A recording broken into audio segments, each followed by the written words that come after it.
Hey guys, welcome to GapChat. I'm so thrilled to have my good friend Benjamin Haycock here with us. We're going to be chatting a lot about songwriting and our testimonies through that, the challenges, the positives, all of that kind of stuff. We're going to be chatting about that.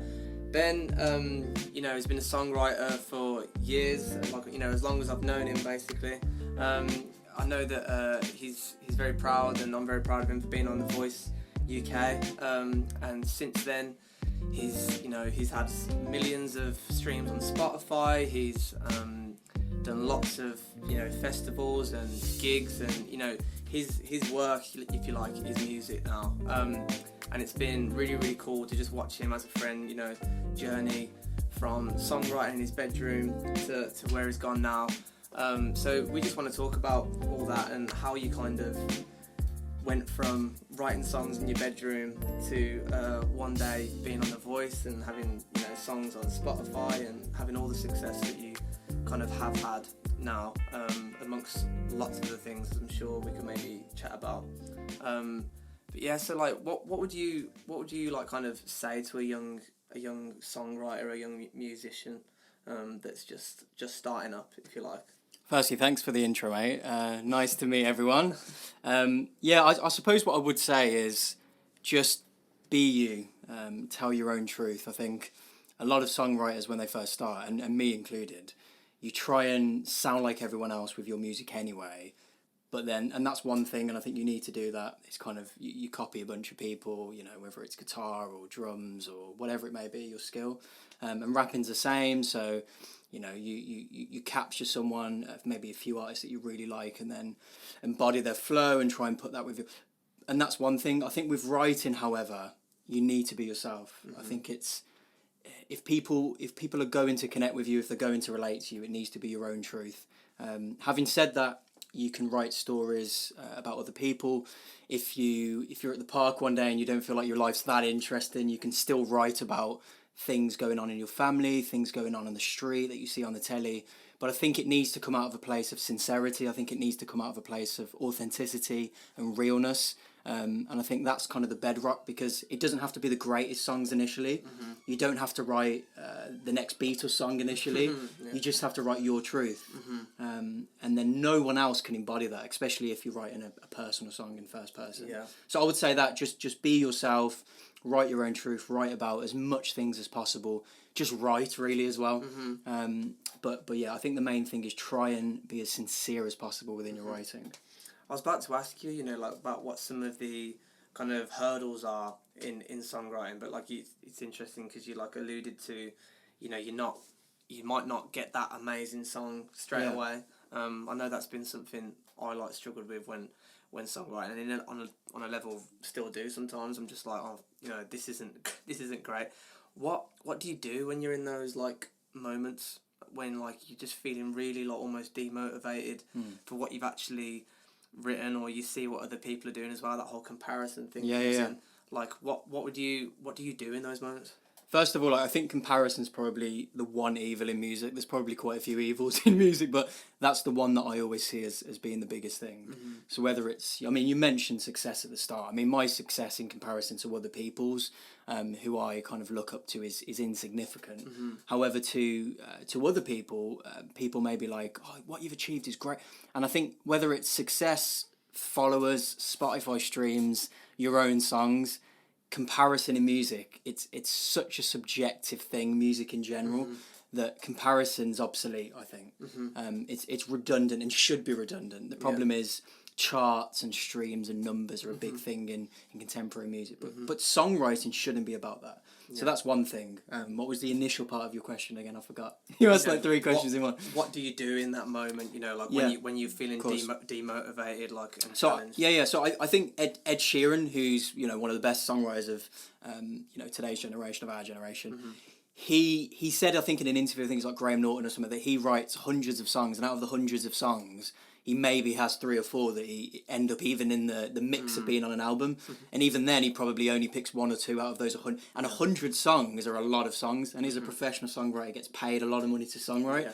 And even out of all of those songs, so if someone like that who's getting paid millions to songwrite can have a bunch of songs that realistically he never uses that are only for practice, it's like being on a skateboard or surfing or playing football. You do a bunch of shots which go wide, a bunch of kick flips that don't work, fall in the sea a bunch of times, but every now and then you'll stay on your board. Every now and then you'll stay on a skateboard or hit it at the top corner, top bins.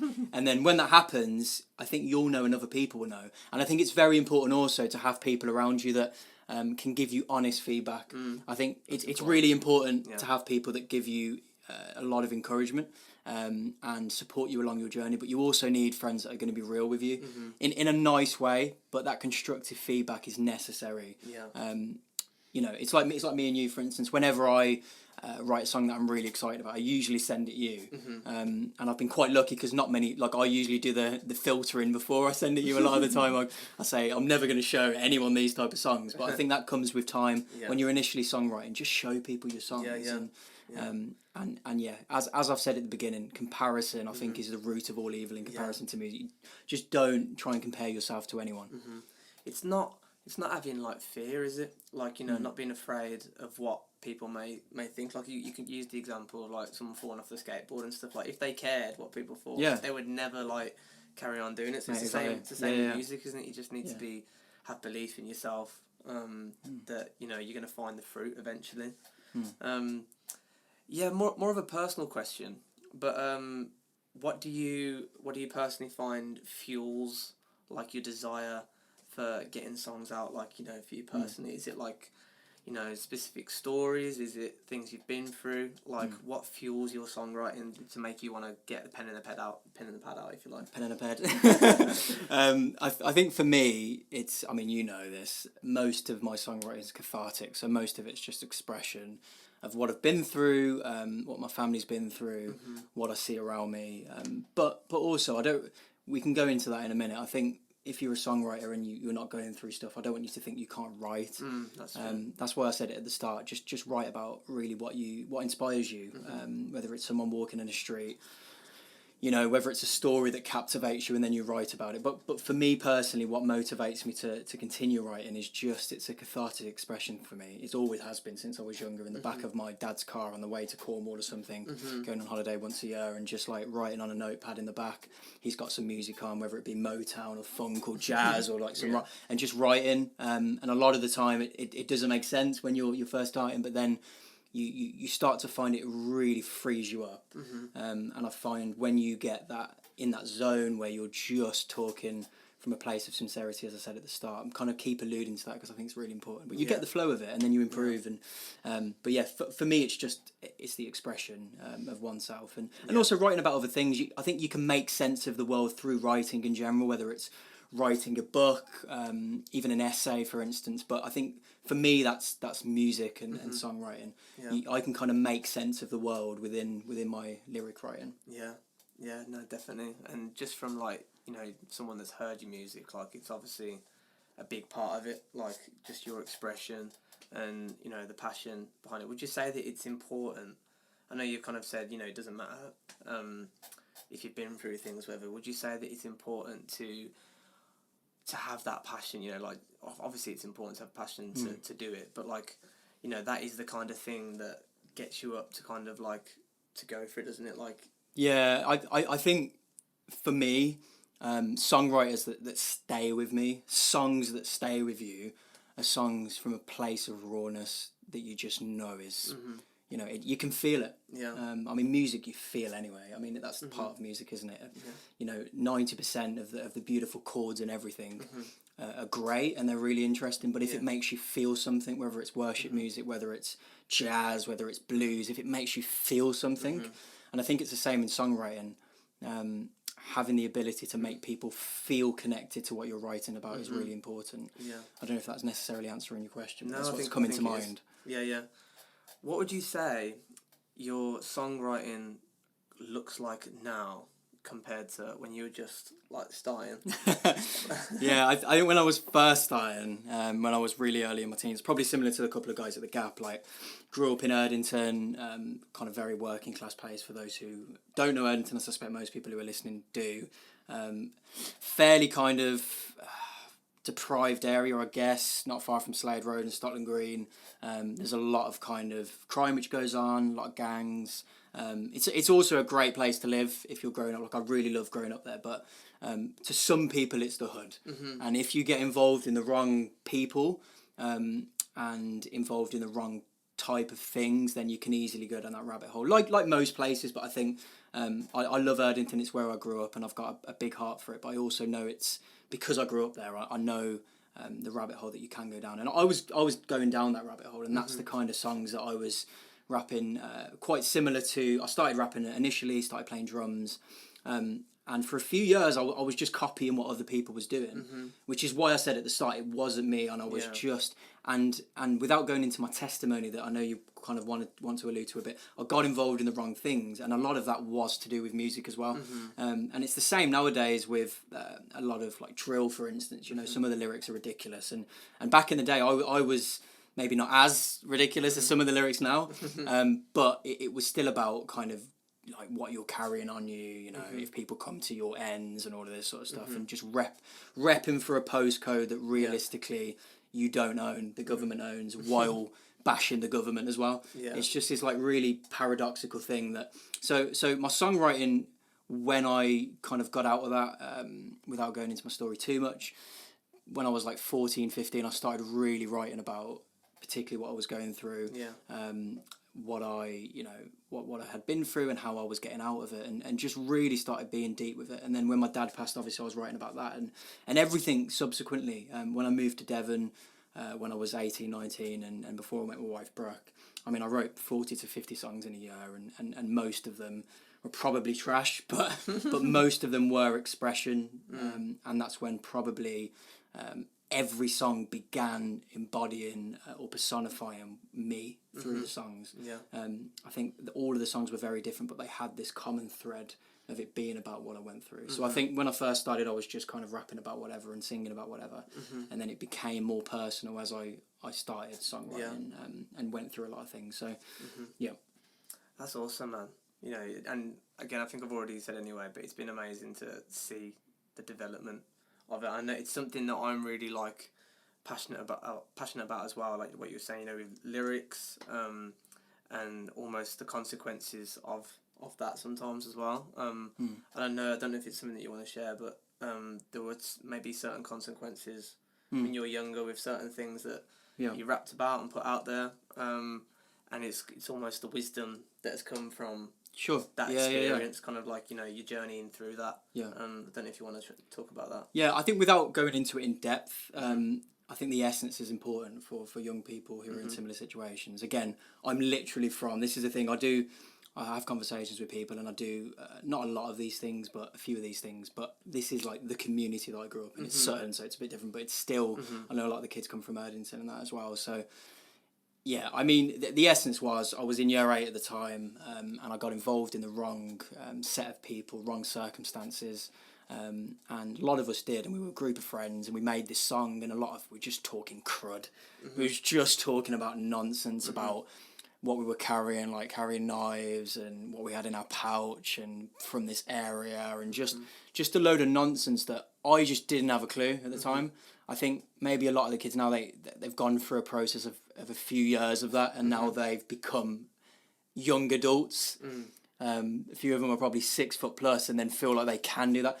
But what I would say is the rabbit hole that I went into really was that the people I was rapping with just got involved in absolute nonsense in the end, and it became really serious. And I, as a 12, 13-year-old, got involved in that with them as association. My friends went back to doing whatever, and because I really like rapping, I continued to go to the studio, and the people that I was with in the studio, again, were 16, 17, 18, and was involved in some quite serious stuff that I ended up getting involved in, and I ended up having a knife pulled out of me, people ringing my mum saying they was going to kill her, people threatening other parts of my family and friends, just getting really serious. I won't go into it too much, but it became quite a serious affair, and I was only 12, 13, and most of the people who I was rapping with at the time as well kind of left me in the lurch.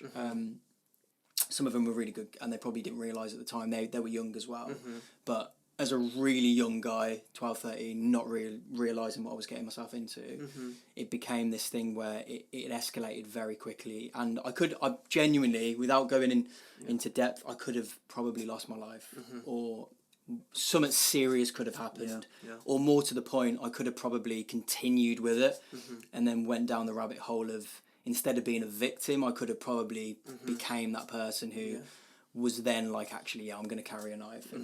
And there was times where I almost did and was just wanting to protect me. And there was times where like I felt like I couldn't leave the house without a knife, so I just wouldn't leave the house.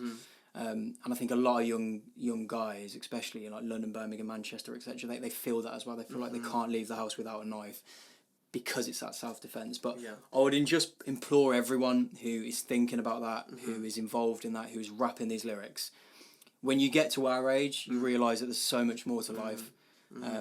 There's so much more to life, especially when you go through stuff like when people actually pass away.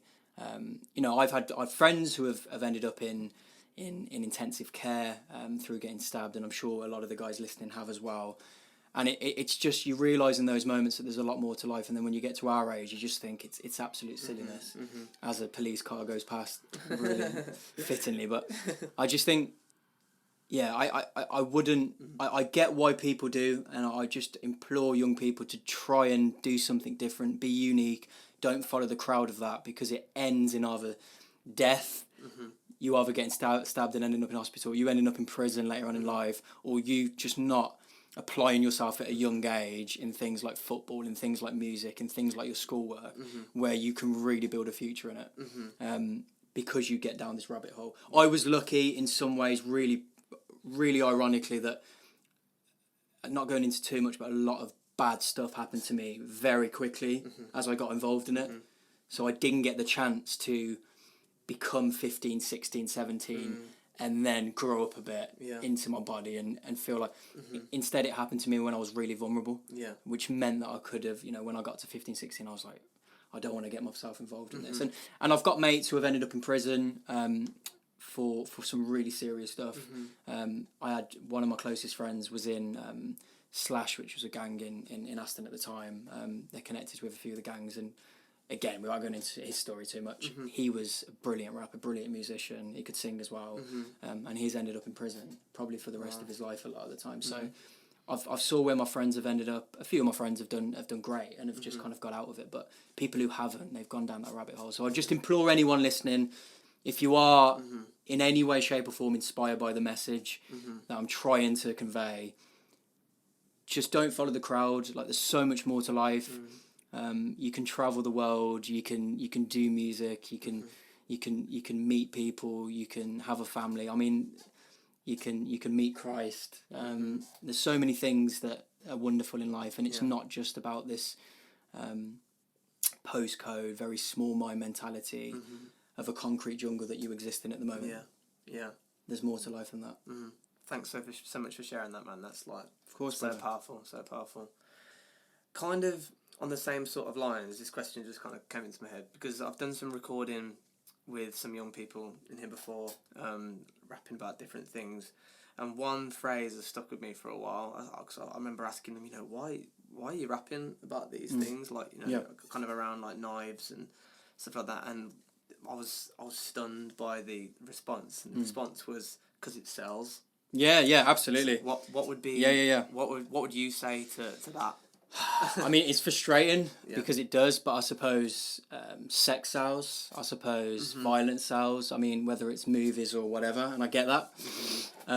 It's a tough question because if music is only about the numbers and it's not about integrity, it's not about sincerity, and it's just about numbers, and you want this kind of short form of fame, then grand. But if you're older and you want children, and then your children listen to your music and they hear you rapping about, topless women or drugs, or the fact I'm going to kill people and put them in. I mean, if you've got a sister, if you've got a younger cousin, someone you really care about, would you want them growing up doing those things, listening to that, listening to you rap about those things?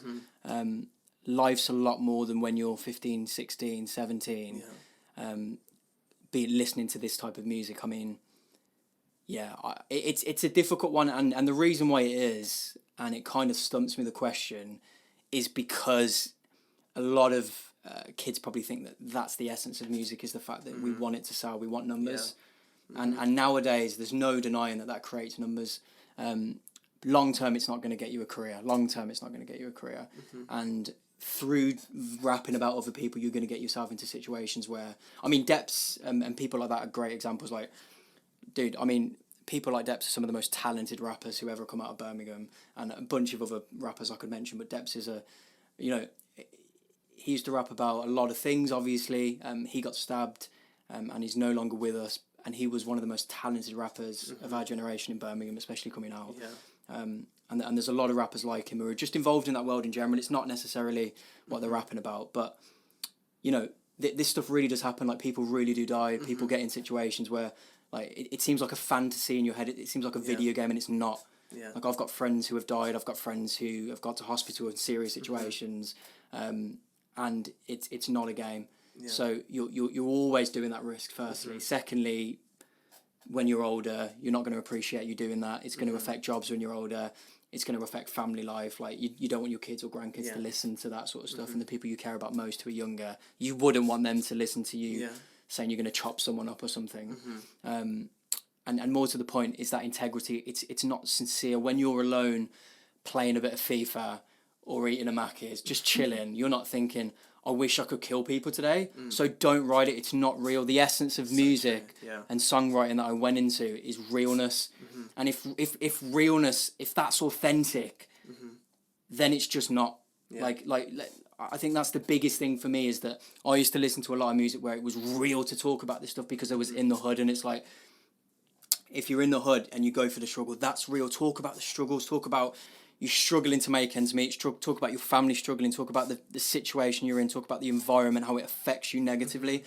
Don't amplify that, and be the problem in your neighbourhood. Be the person who wants to make an impact in your neighbourhood, that wants to do positive things in your neighbourhood.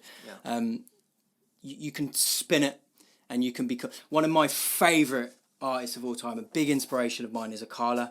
And there's people like Mike Righteous, who hopefully I'm doing a song with soon.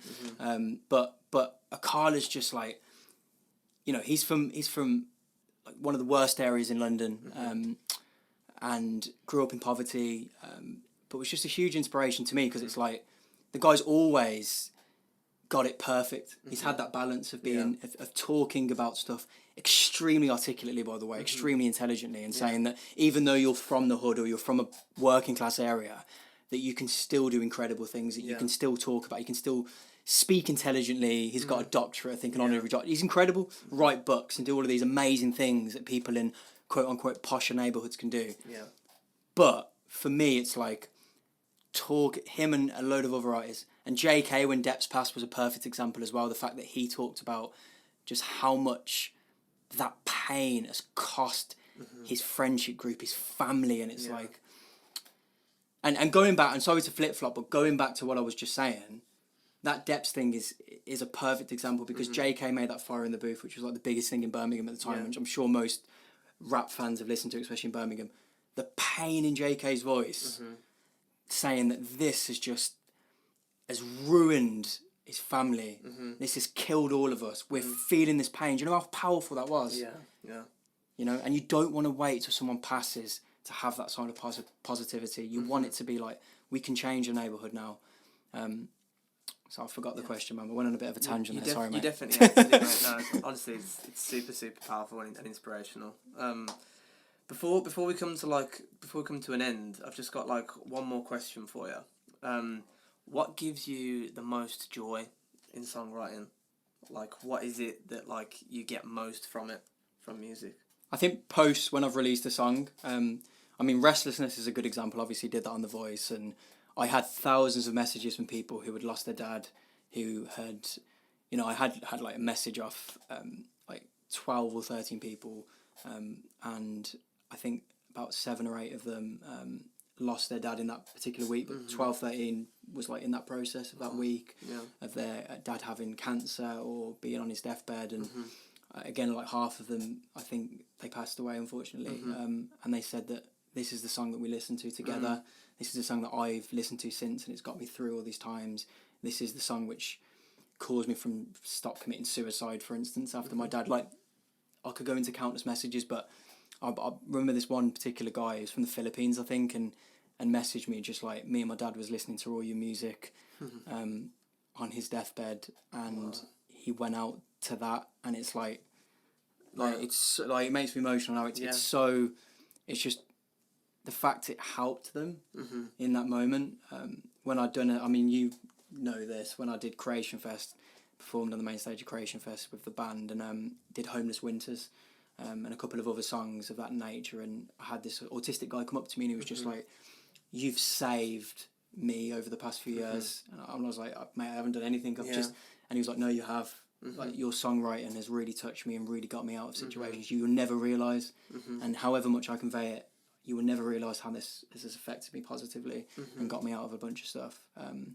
And a guy come up to me, I think he was grabbing a coffee or something, and he came up to me and was just like, I was homeless on the street, and I heard Homeless Winters, you doing it, and the passion that you did it with, and it brought me down to tears, because you described exactly what I was going through. And it's like, that song, I've never been homeless, but I sung it about a homeless man on the street one day that I spoke with and had a chat with, and just was inspired by his message to write the song. And the fact that post release, post me almost forgetting about the song and putting it over there, can still impact people positively, is an incredible feeling for me, certainly.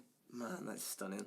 That is honestly beautiful. Guys, I hope you've really, really enjoyed this podcast. I know I have, for sure. If you want to check out Ben's music on Spotify and Apple Music, check him out on Instagram, Benjamin Haycock.